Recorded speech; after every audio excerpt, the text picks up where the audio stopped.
Halo semua, selamat datang di Potter, Podcast Elementer. Ya, masih bersama saya Randi Putra Ismail yang insya Allah akan mendampingi di beberapa segmen berikutnya.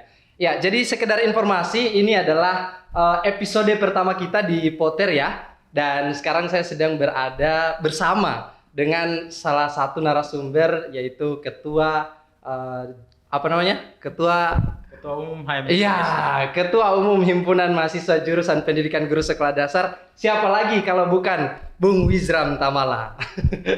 Ya, jadi sekedar informasi aja ya, kalau Potter ini adalah podcast yang berbincang-bincang santai terkait dengan motivasi dan juga seputar pendidikan. Mungkin seperti itu. Ya, baik, Bung Wizram, apa kabarnya hari ini? Alhamdulillah, Bung. Luar biasa. Ya, sehat-sehat. Amunisi aman? Aman, Bung, aman. Ya, baik. Kira-kira sekarang sudah semester berapa nih? Ya, sekarang semester saya sudah berjalan di semester 7. Oke, ada kesulitan nggak di semester 7 ini? Ya, kesulitan di semester 7. Sebenarnya sih tidak sulit-sulit amat kalau di semester 7. Tapi Karena mata kuliahnya kan sudah berkurang ya. iya, sudah berkurang ya. Sama, saya juga semester 7 soalnya. Kita juga kan sekelas kan ya. Iya. Masa lupa? Kesulitan di semester 7 itu hanya mungkin beberapa tuntutan dari keluarga juga. Karena keluarga kan taunya Persiapan wisuda. Ya, sudah dekat wisuda. wisuda.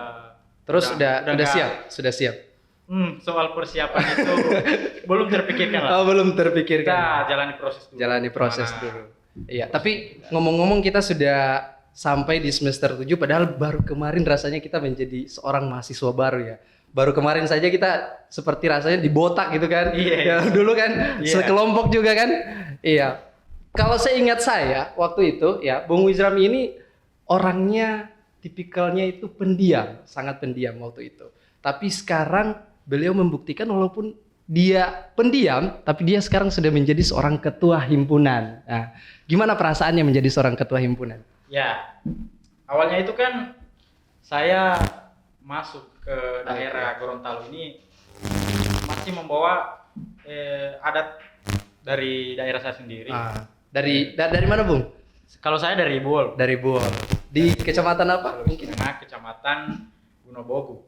Desa Domag Mekar. Wah, mantap. Nah, saya dari sana ke Gorontalo ini kan masih membawa adat ataupun bahasa dari saya itu masih bahasa Buol ya. Bahasa Buol kental ya. Buol kental. Logat-logatnya juga. Iya.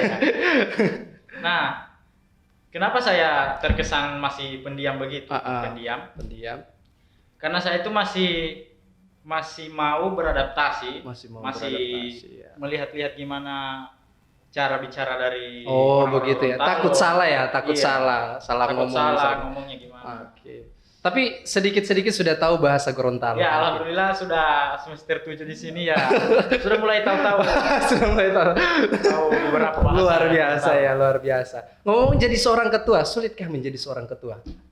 Ya, kalau menjadi seorang ketua itu ada sulitnya dan ada mudahnya. Ada mudahnya juga.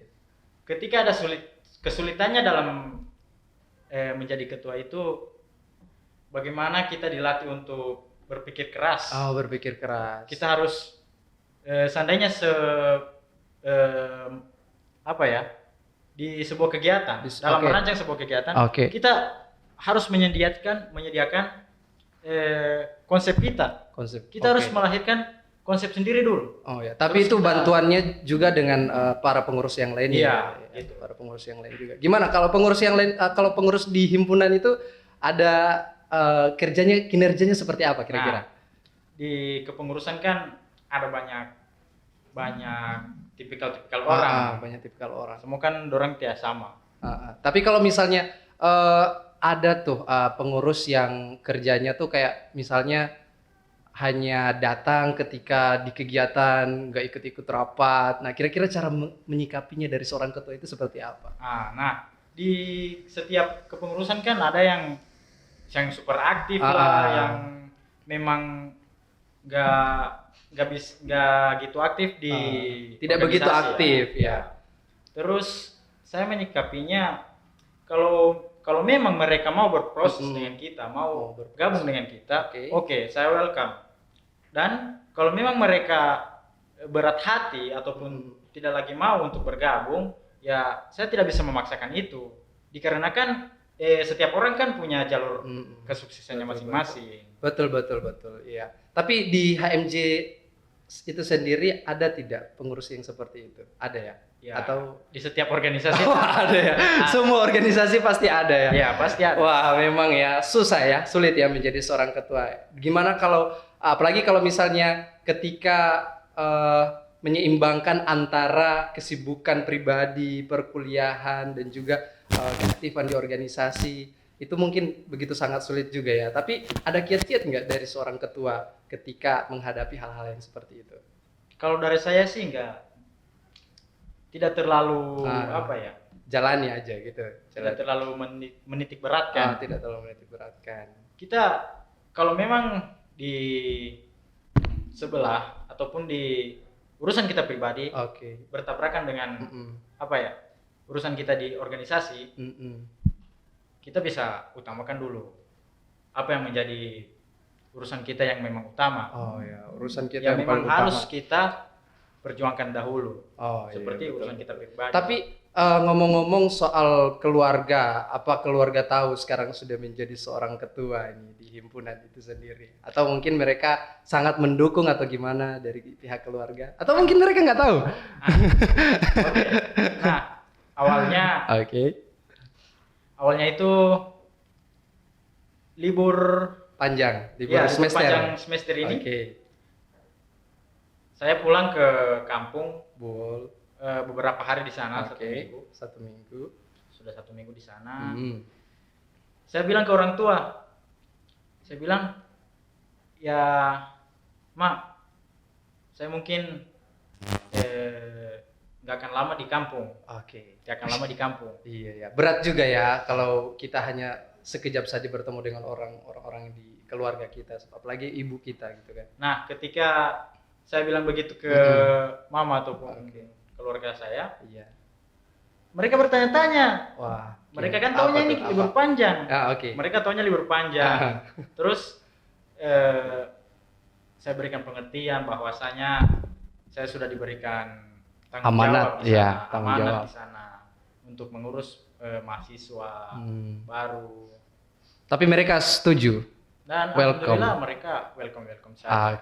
Mereka menerima ya, nggak keberatan. Ya, alhamdulillah sih seperti itu. Tapi by the way, kan ini beberapa hari lagi kita akan menghadapi yang namanya MOMB ya. Mahasiswa baru ini sudah banyak bermunculan. Kalau sekarang ini sudah di tingkat apa ya MOMB-nya? Ya, kalau MOMB-nya di hari tadi itu sudah dari Badan Eksekutif Mahasiswa. BEM ya, dari pihak BEM. Dan untuk sempat menyaksikan juga di sana? Ya, sempat. Iya. Sempat menyaksikan. Begitu antusiasnya mahasiswa baru ya, untuk mengikuti orientasi pertama ini. Iya, gitulah. Wah, luar biasa juga ya antusias dari mereka. Tadi tuh saya kesini ya, ke ruangan podcast ini, itu di jalan macet, sumpah banyak. Ya apalagi di Mufidas itu, kayaknya pihak Mufida itu istilahnya tadumpul ya kalau bahasa Gorontalo kan. Menang banyak. Menang banyak. Memang ya kita sebagai organisasi itu memberikan banyak manfaat untuk apalagi para pertokoan, toko-toko di luar sana itu. Alhamdulillah ya. Kira-kira sejauh ini persiapan apa yang telah disiapkan oleh seorang ketua Wizram nih ya untuk MOMB di tingkat jurusan kita di PGSD? Kalau persiapan dari saya sendiri sih ya pasti di kegiatan-kegiatan yang begini ini, apalagi untuk menjadi ketua pasti banyak sambutan, memberikan sambutan. Memberikan sambutan ya, tampil di depannya. Mungkin yang hanya saya siapkan itu yang gitu-gitu aja, yang memberikan sambutan, motivasi mungkin terus kiat-kiatnya juga. Ya kalau berbicara tentang PKKMB ya atau MOMB ya, Kalau dulu kan PKKMB ya secara offline ya. Iya. Ya, sekarang kita sudah adakan secara online. Luring ya. Jadi ada nggak tema yang memang dipersiapkan oleh dari organisasi ini?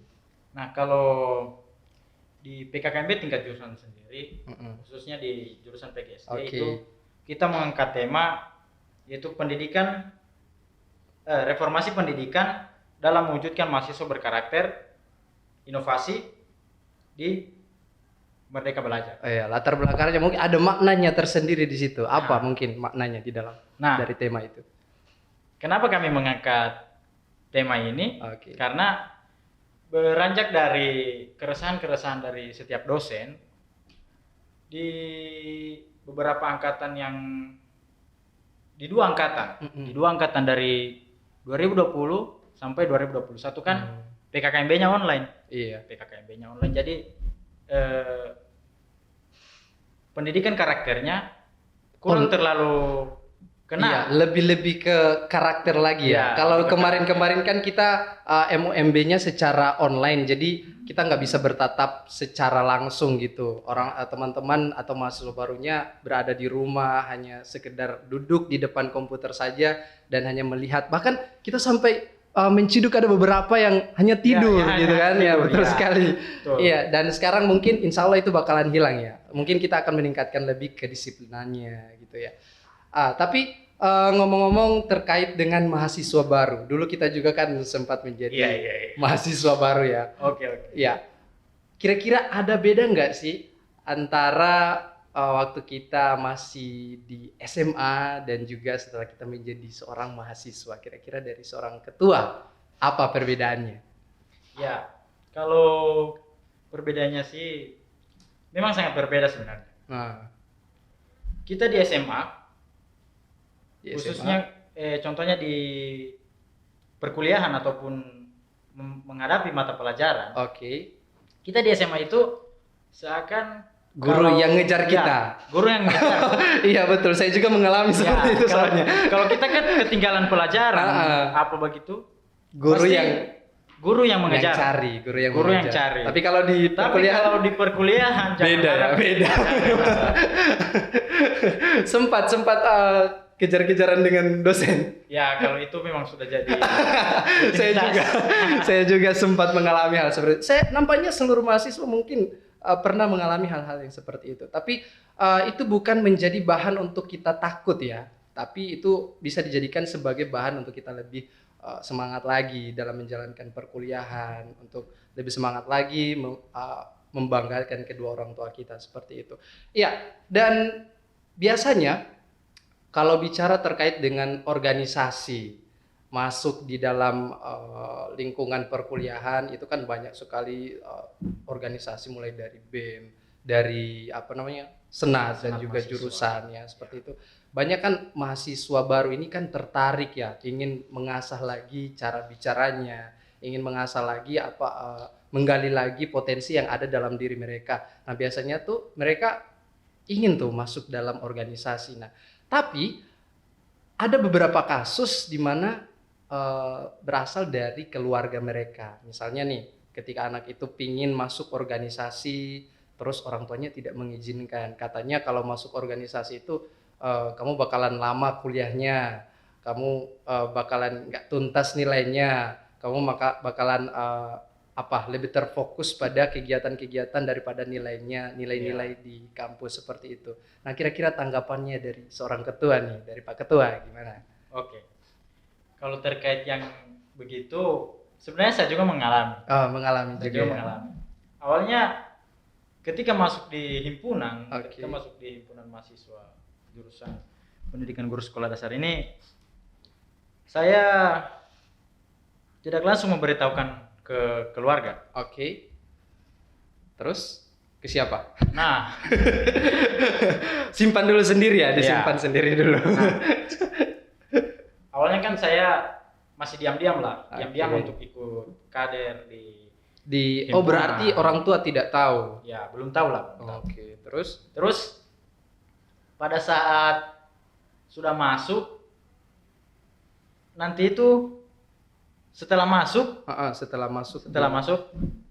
saya memberitahukan ke mereka Heeh. bahwa saya ikut di himpunan mahasiswa jurusan gini. Nah, terus tanggapannya mereka, ya bolehlah ikut, bolehlah ikut, tapi jangan sampai mata kuliahnya ketinggalan. Oh, jangan sampai mata kuliahnya ketinggalan ya, seperti itu. Ya, tapi banyak kasus juga ya, ketika orang-orang atau anak-anak ya masuk di organisasi, mereka tuh seperti menyalahgunakan. Misalnya minta izinnya tuh, Mak, saya pingin ke kampus dulu, ada rapat misalnya di sana, tapi tidak tahunya malah jalan-jalan ya ke sana ke sini. Biasanya kan seperti itu. Nah, sebenarnya untuk masuk organisasi itu gampang saja, yang penting kita jujur terhadap orang tua kita untuk mendapatkan izinnya mereka kan, ya jujur. Terus kalau memang ya rapat gitu, kalau keluar ya keluar gitu. Nah, biasanya kan banyak mahasiswa yang izinnya mau ikuti kegiatan tapi malah snapnya di pantai mungkin seperti itu. Nah, kalau orang tuanya lihat ataupun sepupu-sepupunya, saudara-saudaranya kan biasa ada orang-orang yang sering koprol ya, atau meneruskan ke orang tua kita seperti itu. Lo kok anaknya malah di sana, tadi izinnya kayak gini, pulangnya malam gitu kan. Nah, tapi ada juga yang memang betul mengikuti sampai dengan akhir gitu. Misalnya ada rapat sampai dengan malam, mereka mengikuti sampai dengan akhir gitu.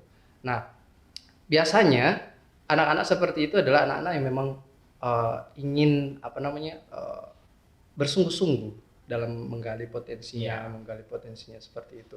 Nah, seperti saya ini juga kan waktu itu saya sedikit risih ya dengan omongan-omongan orang. Kok ada cerita seperti ini. Dulu waktu saya awal-awal masuk di himpunan kita. Nah, saya kan banyak ya kegiatan yang kita ikuti. Nah, terus saya tuh sering pulang malam. Dulu kan juga nggak punya motor gitu. Dulu belum punya motor, masih ya miskin lah. Sama juga sekarang masih miskin. Sama juga sampai dengan sekarang ya. Tapi insya Allah kalau sudah wisuda kita diberikan kelancaran seperti itu. Ya, jadi gitu. Kita pulangnya malam. Bukan ditahan juga sama senior-senior, tapi memang kegiatan kita memaksa kita untuk tetap stay di tempat itu dan kita pulangnya malam gitu. Nah, banyak isu-isu yang beredar di mana ada mungkin seperti tetangga itu punya anak yang kuliahnya juga sama di universitas yang sama ya. Mereka sudah pulang tapi saya belum pulang gitu. Bahkan saya pulangnya nanti jam-jamnya di atas ya, seperti jam 9, jam 10. Nah, itu ada seperti bahasa, anak lu ngapain gitu loh. Gitu. Ya. Ngapain? Kok sampai malam di sana? Kuliah apa sudah sampai seperti ini? Gitu kan? Nah, itu biasa ada bahasa seperti itu. Nah, saya sering katakan sama orang tua saya, bukan mengatakan juga, tapi saya lebih memberikan kepercayaan bahwa apa yang saya lakukan ini adalah hal yang baik. Dan tentu ketika datang ke rumah juga ada beberapa, mungkin bukan sok mengajar ya, tapi ada ilmu yang memang saya dapati dan saya sampaikan ketika saya sampai di rumah seperti itu. Bukan berarti juga tiba-tiba langsung datang di rumah mengajarkan orang tua, tidak seperti itu. Tapi secara spontan, ya secara spontan ada permasalahan dalam keluarga itu kita bisa berpikir secara secara logis lah seperti itu. Dan itu terlatih di organisasi seperti itu. Ya, dan mungkin kalau nanti ada mahasiswa baru yang ingin masuk di jurusan di organisasi kita, bukan di jurusan. Ya memang mereka sudah masuk di jurusan ya, tapi di organisasi kita ada nggak syarat-syarat tertentu? Misalnya mereka harus masuk di sini. Ya, kalau syarat-syarat tertentu sih nggak ada. Kita di himpunan mahasiswa itu, di himpunan mahasiswa jurusan pendidikan guru sekolah dasar, tidak menerapkan syarat-syarat tertentu. Syaratnya hanya sebagai mahasiswa jurusan, ya tentu, ya sudah mahasiswa jurusan. Yang penting mereka mau belajar ya dan juga itu. Mereka mau untuk berproses dengan kita, berkontribusi juga, di kegiatan. Iya, seperti itu ya. Memang luar biasa sekali ya perjuangannya juga. Memang kalau kita belajar itu ya semua tempat kita bisa jadikan sebagai guru ya kan seperti itu kan. Nah ngomong-ngomong nih tentang PKKMB atau MOMB ini. Nah ini kan banyak isu-isu yang beredar seperti kalau ikut MOMB itu kita digodok lah, diperlakukan seperti tidak selayaknya lah. Nah, itu menimbulkan banyak ketakutan dari mahasiswa-mahasiswa baru kita. Kira-kira di jurusan kita seperti itu tidak? Ya, kalau di jurusan kita kan lebih fokusnya ke pendidikan. Iya, ke pendidikan. Ya, kita lebih fokus ke pendidikan. Jadi hal-hal yang begitu kita minimalisir.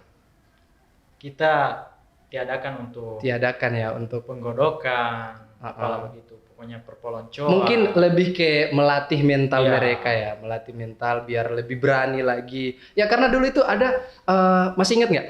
Ada satu perempuan waktu di zaman kita masih MOMB 2019, itu dia pertama kali maju di atas panggung dan dia mengatakan, "This is the first time. Ini pertama kalinya saya bicara loh di depan banyak orang." Gitu. Dan itu merupakan sebuah prestasi dalam hidupnya sebenarnya. Orang lain menganggap bahwa itu adalah hal yang biasa. Biasa aja bicara di depan gitu kan. Kamu kan hanya disuruh sama senior untuk maju, bicara, memperkenalkan diri, tapi mereka tidak tahu bahwa orang yang sedang bicara ini perasaannya seperti apa gitu, gugupnya seperti apa. Memang luar biasa sekali. Saya pun demikian. Waktu pertama berbicara di depan umum, wow, luar biasa. Takut setengah mati, memang gugup, tangannya sampai gemetar, bahkan bisa mengeluarkan keringat juga. Kalau orang bilang itu basuar dingin, dingin. Tapi alhamdulillah semenjak diasah mengikuti organisasi, sering tampil di, maksudnya sering berbicara di depan umum. Alhamdulillah itu sudah bisa teratasi. Sudah terbiasa. Iya. Kalau dulu tuh sampai orang tua saya mengirimkan atau mengajarkan doa-doa tertentu biar nggak gugup naik di panggung. Iya, naik di panggung. Dan itu alhamdulillah sampai dengan saat ini diamalkan sebagai bentuk kepercayaan kita pada Tuhan kan, seperti itu. Ya, jadi mungkin untuk mahasiswa baru ini ketika mereka tidak mengikuti PKKMB atau MOMB secara offline ini, ada nggak kerugiannya? Ya, sebenarnya ketika mereka tidak mengikuti PKKMB ini, khususnya PKKMB secara offline ataupun secara tatap muka, mereka sangat merugi sebenarnya. Merugi. Karena di situ di PKKMB itu kita akan mengenalkan bagaimana mereka masuk ke kampus. Pengenalan secara luas terkait kampus ya. Pengenalan di kampus. Oke. Ketika mereka dari SMA, gimana suasananya ketika masuk di kampus. Gimana cara menghadapi Bapak Ibu dosen kita, cara biasa nih kalau keting ya, ketua tingkat itu kan sering menghubungi dosen. Nah, ada banyak juga kan orang-orang atau mahasiswa baru ya yang mereka tuh langsung saja to the point, tapi chat sama dosennya itu dengan bahasa yang menurut mereka itu sebenarnya sudah sopan, tapi terkadang ketika kita baca kembali ternyata masih kurang tepat. Seperti itu. Karena memang ada pola-polanya tertentu, ada juga memang nggak pola-pola tertentu juga, tapi memang kita harus struktur bahasanya itu lebih baik lagi lah seperti itu. Dan itu kita dapatkan di mengikuti organisasi. Mengikuti organisasi juga dan PKKMB seperti itu. Wah, luar biasa sekali ya kalau mengingat pengalaman kita. Nah, biasanya juga kalau dari mahasiswa baru ini kan takut ya ketika mereka baru masuk di ranah perkuliahan, apalagi sudah masuk di jurusan, mengingat bahwa ketika mengikuti ospek itu kakak seniornya jahat-jahat semua, galak-galak semua seperti itu. Nah, kira-kira kalau kita atau tips dari Pak Ketua lah untuk mengatasi hal-hal seperti itu. Sebenarnya yang seperti itu kita ambil positifnya saja lah. Ambil positifnya ya. Di situ kita kan dilatih mentalnya. Dilatih mental. Gimana seandainya kita bukan berarti melatihnya seperti prajurit militer ya, bukannya seperti itu seperti ya. militer. Tidak. Tetap ada batasan-batasannya dan Tetap tentu mereka itu diatur diatur juga. lagi gimana ngelatih mereka. Oke, betul juga ya. Mungkin untuk spesifiknya ya mungkin kita bisa dapatkan di lapangan secara langsung ya. Kalau seperti secara gini kan mungkin lebih ke teorinya saja. lebih ke teori. Tapi keseruannya juga pasti ada. Ya gimana kita bisa mendapatkan teman-teman banyak baru. ya. Dulu waktu pertama teman yang paling pertama dekat itu siapa? Cewek atau cowok? Ya pertama Cewek. masih Cewek. cowok. Oh cowok. Kirain cewek. Karena Siapa coba? Boleh disebutkan namanya? ya saya pertama itu kenal dengan siapa ya? Siapa? Sudah lupa. Karena dulu itu semuanya rata ya, Iya, botak semua, gundul semua memang. Semuanya terasa sama. Iya, terasa Ketika sama. duduk itu terasa sama semua. Iya. Memang ketika pas sudah rambutnya sudah mulai muncul, memang ketampanannya itu sudah mulai muncul juga. Membangkitkan Karismanya itu auranya. sudah mulai muncul seperti itu. Wah, memang luar biasa sekali ya pengalaman-pengalamannya. Sangat disayangkan ya tahun lalu kita tidak mengadakan itu. Iya. Ya, mungkin kendalanya karena COVID lah. Oh, ada COVID ya, masih itu. Juga ada beberapa kegiatan ataupun program-program yang kita tidak bisa laksanakan secara langsung, misalnya nih pertukaran. Ya, Itu kita tidak berangkat seperti itu. Nah, ya perlu diinformasikan juga nih pada mahasiswa baru, sebenarnya di jurusan kita ini ada program-program yang begitu banyak loh. Banyak program. Iya, banyak, ada program pertukaran. Pertukaran mahasiswa. Ada SIB, studi independen bersertifikat, kemudian juga ada kampus mengajar. Ya, dan sekarang ini kan ada program yang namanya PKKM. Ya, PKKM. Ya, itu dihususkan untuk semester 7 sih sebenarnya, tapi ada semester 5 juga yang mengikuti. Ya, sebenarnya untuk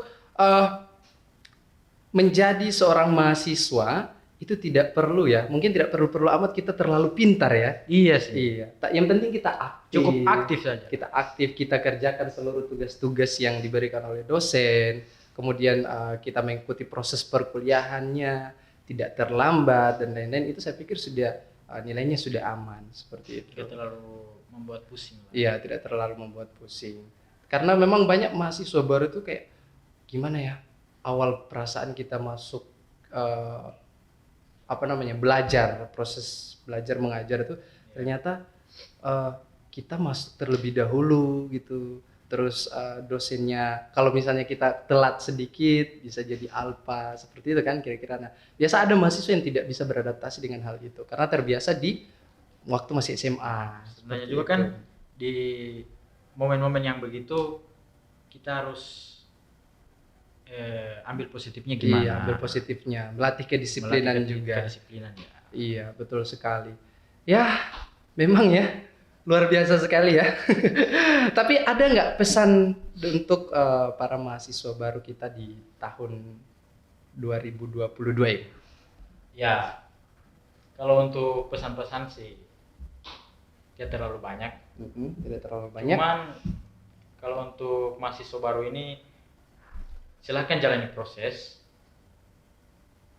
Apa yang kalian lewati pasti akan usai. Wah, betul ya. Apa yang kalian akan lewati pasti akan usai. Memang waktu akan tetap terus berjalan. Ya. Kalau ada harapan nggak untuk organisasi untuk kedepannya? Ya, mudah-mudahan untuk himpunan saya sendiri, himpunan mahasiswa jurusan pendidikan sekolah dasar, terus maju, dan tetap produktif dalam menjalankan kegiatan-kegiatannya. Dan mudah-mudahan bisa membawa nama baik jurusan kita sendiri. Wah, luar biasa ya. Pokoknya intinya doa yang terbaik ya untuk jurusan kita, untuk organisasi kita, untuk mahasiswa baru kita juga. Ya, mungkin sudah berapa menit nih kita bincang-bincang. Ada lagi yang ingin disampaikan? Ya, mungkin lagi sedikit dari saya. Oke, sedikit apa? Di sini kan beberapa hari lagi ataupun 1 hari lagi lah. Oh ya, 1 hari lagi. Lusa ya. PKKMB jurusan. PKKMB jurusan. Jadi saya harapkan untuk mahasiswa baru hadapi prosesnya dengan baik. Nggak usah takut. Ya, nggak usah takut. kalau memang ada sedikit apa namanya, bentak-bentak dari senior. Iya, tapi insya Allah itu nggak ada ya. Iya. Cuman kita lebih ke mental mereka, lebih menekankan kepada mereka bagaimana karakter kita ketika di kampus, Iya. membedakan dari yang sebelum-sebelumnya. Iya. Iya. Kita di SMA. Betul sekali memang. Iya. Jadi kalau begitu pesan untuk mahasiswa baru tuh ya sudah didengar secara langsung ya, nggak usah takut, relax, santai, tapi tetap ikuti secara serius peraturan yang telah diberikan, baik itu dari jurusan ataupun dari organisasi kita itu sendiri. Patuhi aja semua yang diperintahkan Iya. seperti itu. Dan jangan lupa tepat waktu ya. Konsistensi waktu itu memang sangat diperlukan ketika kita masuk dalam ranah perkuliahan. Karena nantinya kalau kita kuliah ya seperti itu juga, konsistensi waktu. Harus Seperti konsisten. itu. Dan baik, mungkin sudah 20 menit kita bicara di sini ya. Enggak sampai 20 menit sih sebenarnya. Tapi ya udahlah, karena pembahasan kita sudah dicukupkan, Pak Wizram juga atau Pak Ketua juga mungkin masih ada urusan setelah ini ya. Masih ada urusan, Ya. mau kemana lagi? Ada sedikit lagi. Ada sedikit, memang sudah sangat sibuk ya saat ini ya. Ya lumayan Menguras otak, tenaga, pikiran. Iya, tapi kita ucapkan selamat juga atas terpilihnya ya. Karena baru-baru terpilih kan? Baru berapa hari? Berapa bulan? Sudah beranjak 1 bulan. Ya, kita ucapkan selamat. Semoga bisa mengemban amanah ini atau menjalankan tugas kita ke depannya nanti sampai dengan selesai dan secara baik tentunya. Ya, seperti itu. Ya, jadi mungkin itu teman-teman semua bincang-bincang kita di malam hari ini bersama Ketua Himpunan Jurusan Pendidikan Guru Sekolah Dasar, Bung Wizram Tamala. Kami ucapkan banyak terima kasih dan terima kasih juga kepada teman-teman yang sudah stay untuk tetap melihat sampai dengan akhir. Ya, dan jangan lupa teman-teman sebelum podcast ini kita tutup, jangan lupa untuk tetap subscribe, like, komen, dan share ya ke teman-teman kalian seperti itu. Ya, terima kasih, saya Randi Putra Ismail dan Bung Wizram Tamala mengucapkan banyak terima kasih dan pamit undur diri. Assalamualaikum warahmatullahi wabarakatuh.